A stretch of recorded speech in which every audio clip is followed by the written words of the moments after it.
CAS-ualer.com, and I have my dear friend Michele, who owns and runs CAS-ual Fridays with me, and I thought this was a perfect time to quiz her. I'm always fascinated by women in business and people who start and run their own businesses, and so I asked Michele if she would mind if we did a little Q&A, or maybe not really a Q&A, but I'm interested in her story of how she started her company and a little bit about the process. So yeah, Michele, you want to share some about starting your company? I'd love to know. About how CAS-ual Fridays came to be? Yes. Well, CAS-ual Fridays, I guess I should go back a few years. I started a challenge several years ago for clean and simple stamping and was completely inspired by it because of all the amazing designers that came out each week to follow along with whatever prompt was there. And I started to realize that I was designing less and less because I was a little intimidated by the talent that was coming to the challenge and how awesome they were and how amazing my design team was.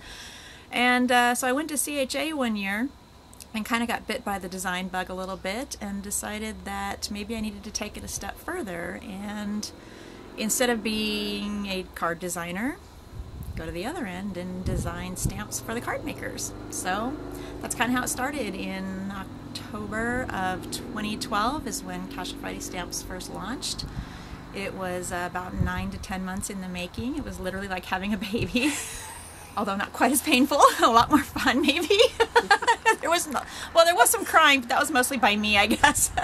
So all you young ladies out there, forget having kids, just start a stamp company.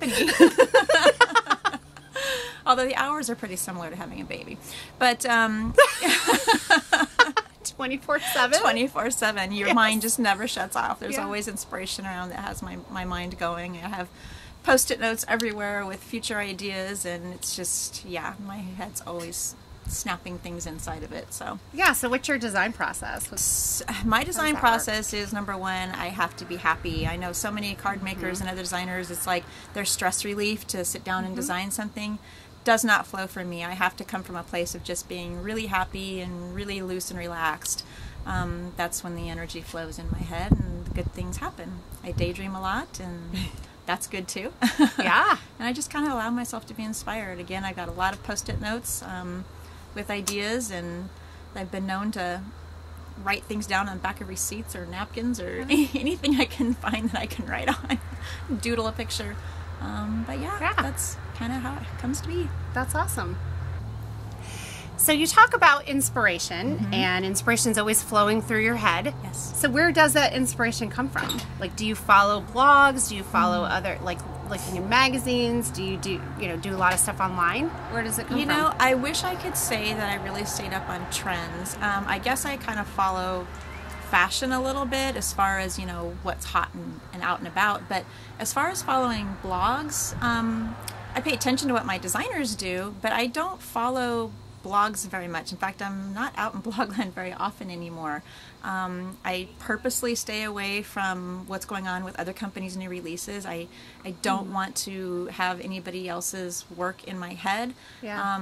I like to know that whatever is inspiring me is true to me and organic and something that has struck a chord within me, as opposed to seeing something that somebody else did and thinking, oh, well, maybe I should do something like that too. That's not how my mind works. That makes a lot of sense, because your line is graphic with super fun sentiments, some traditional, but a lot of some tongue-in-cheek or snarky and plays on words. A lot of tongue-in-cheek, yep.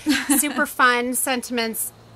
But I don't see your line following along with the trends, which a lot of other companies do, and that has its place.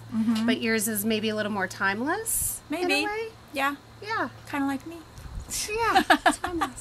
So that's awesome. Thank you so much for sharing. My pleasure. Thank you Your so much story. for having me. Yes, this has been wonderful, and I'm so excited to have you here with me. It's been wonderful working with you. It's been amazing. So I'm having the time of my life. All right, so if you guys have more questions that maybe I didn't think of, maybe Michele will hop onto YouTube on this video or on my blog and answer some other questions that maybe you guys have. Would love to. Awesome. Thanks for being here. We'll see you guys again soon. Bye.